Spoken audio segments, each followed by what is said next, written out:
Bom dia, tudo bem com vocês? Bem-vindo mais uma vez à nossa devocional. E hoje quero compartilhar na nossa reflexão uma palavra de Deus para as nossas vidas poderosa.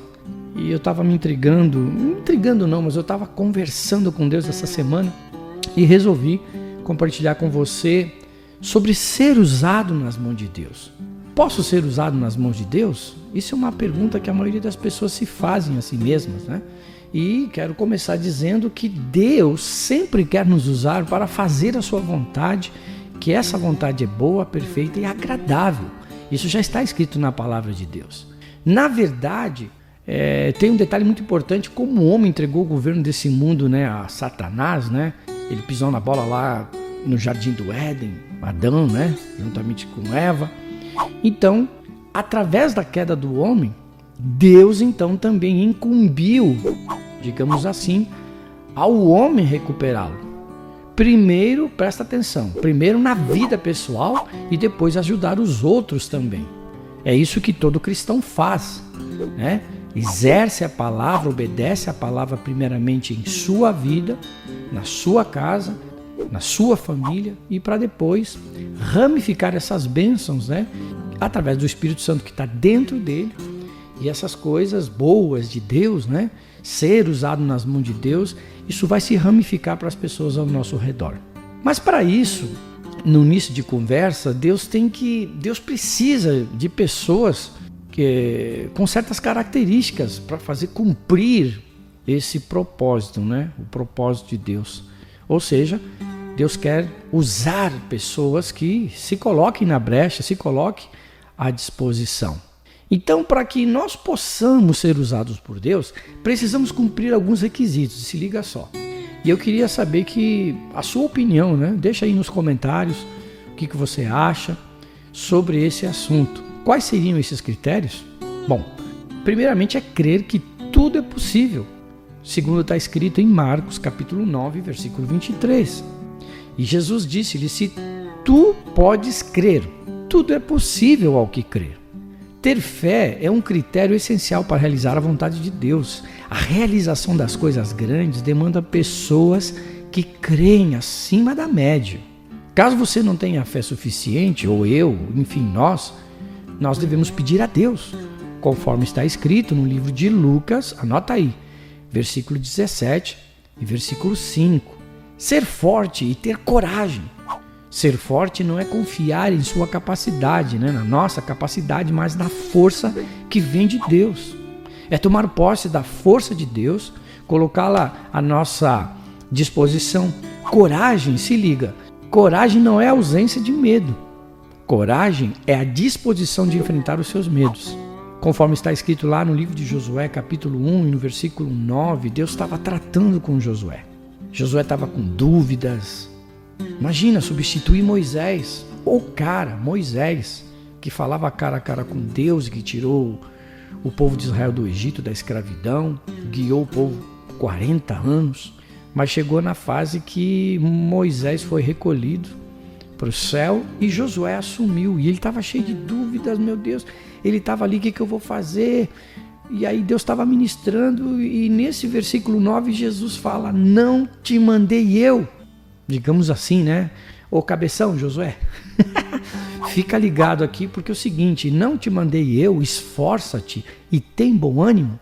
Não temas, nem te espante, porque eu, o Senhor, o teu Deus, estou contigo por onde quer que andares. Em outras palavras, ele falou, eu vou estar contigo, eu já te falei isso. Será que tu não viu, Josué? O que eu fiz com Moisés? Tu caminhou com Moisés, tu foi discipulado por Moisés, tu viu todos os milagres que eu fiz através da vida de Moisés, quando cruzou o Mar Vermelho, quando eu trouxe maná do céu, quando eu castiguei o povo que me desobedeceu. Josué, será que isso tudo que tu cresceu ao lado de Moisés, vendo os meus milagres na vida de Moisés, eu já prometi que eu recolhi Moisés, mas é tu que vai fazer esse povo herdar a minha promessa, vai entrar na terra prometida, Josué. Então te esforce e tem bom ânimo. E a partir desse versículo, a partir desse primeiro capítulo do livro de Josué, ele toma coragem e ergue a cabeça e vai para frente, confiando crendo em Deus profundamente, nas promessas de Deus. Força e coragem andam juntos, segundo está escrito no Salmo 27 e no versículo 14. Vou repetir, no Salmo 27 e versículo 14. Diz assim: espera no Senhor, anima-te e Ele fortalecerá o teu coração. Espera, pois, no Senhor. Aqui o salmista Davi, ele sempre confiou em Deus. E olha só, não é porque ele confiava em Deus lá no início da carreira, do ministério, antes dele ser rei, entendeu? Que ele era pequenininho, cuidador de ovelhas, o último da família, que estava lá no campo cuidando das ovelhas, e tocava, e pegava a sua harpa, e cantava ao Senhor.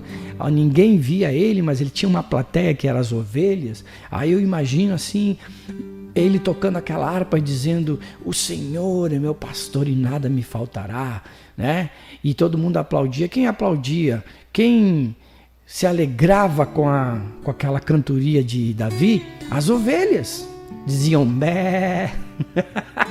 Claro, é uma forma descontraída que eu estou fazendo essa devocional com você, mas é muito importante.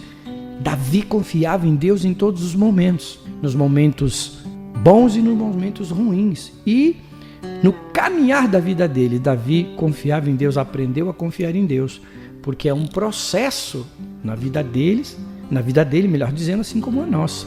Então, nesse Salmo, capítulo 27, e no versículo 14, ele declara para a sua própria alma, né? Também ele escreveu dizendo: alma minha, bendiz ao Senhor, e tudo que há em mim bendiga seu santo nome. Alma minha, bendiz ao Senhor, e jamais te esqueça dos seus benefícios.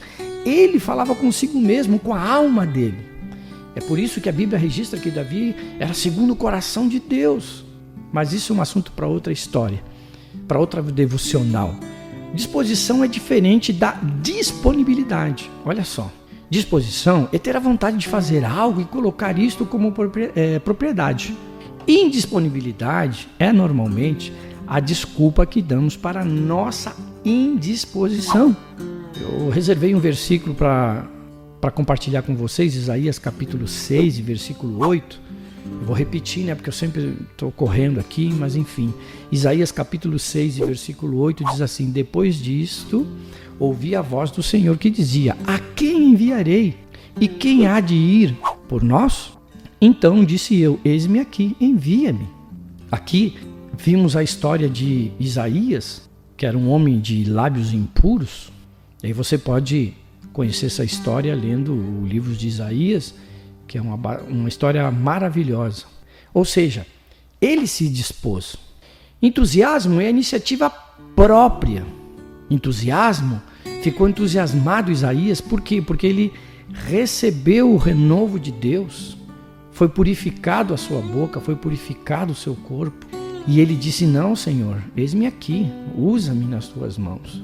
E foi o que aconteceu. Se você ler a história, a partir daí o Espírito de Deus toma ele, o profeta, e ele começa a exercer o seu ministério segundo a vontade de Deus, e ele se dispôs, se entregou 100% a Deus, e Deus começou a usar Isaías poderosamente.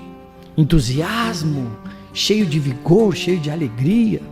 Isaías ficou cheio do Espírito de Deus, cheio do poder de Deus, cheio das promessas de Deus, cheio da palavra de Deus. Entusiasmo é iniciativa própria.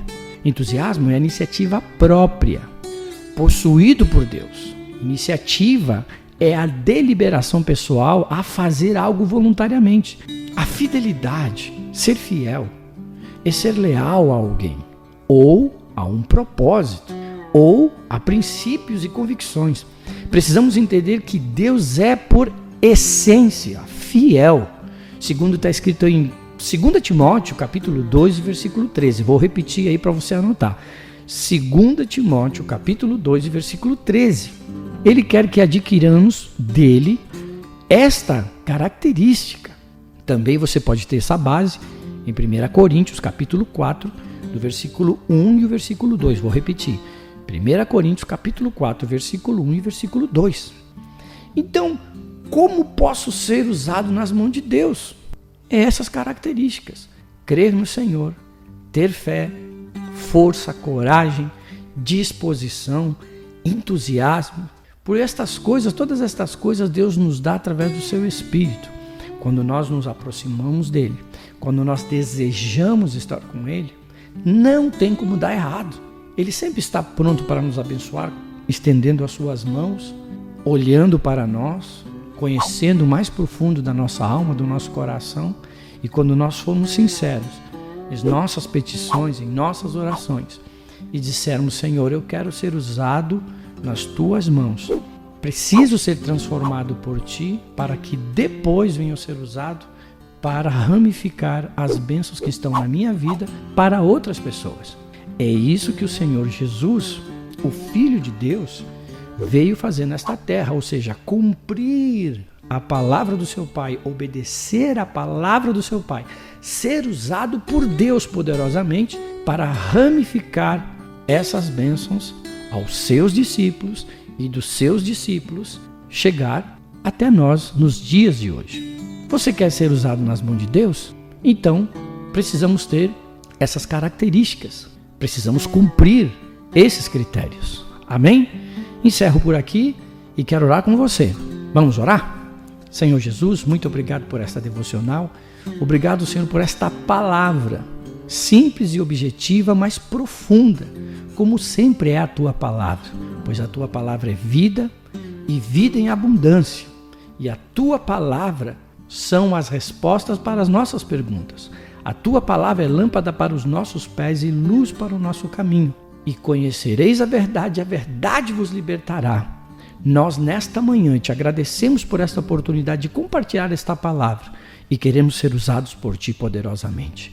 Ajuda-nos a termos, aleluia, estas características, cumprirmos esses critérios, cumprirmos esses requisitos para sermos abençoados por ti e para sermos usados por ti para fazermos discípulos, ramificar a tua palavra, a mesma coisa, o mesmo exemplo que teu Filho Jesus nos deixou nesta terra. Nós te agradecemos e colocamos tudo nas tuas mãos e declaramos este dia abençoado em nossas vidas, em todas as áreas das nossas vidas. Em nome do Pai, do Filho e do Espírito Santo de Deus. Amém e amém. Deus te abençoe e até a nossa próxima devocional.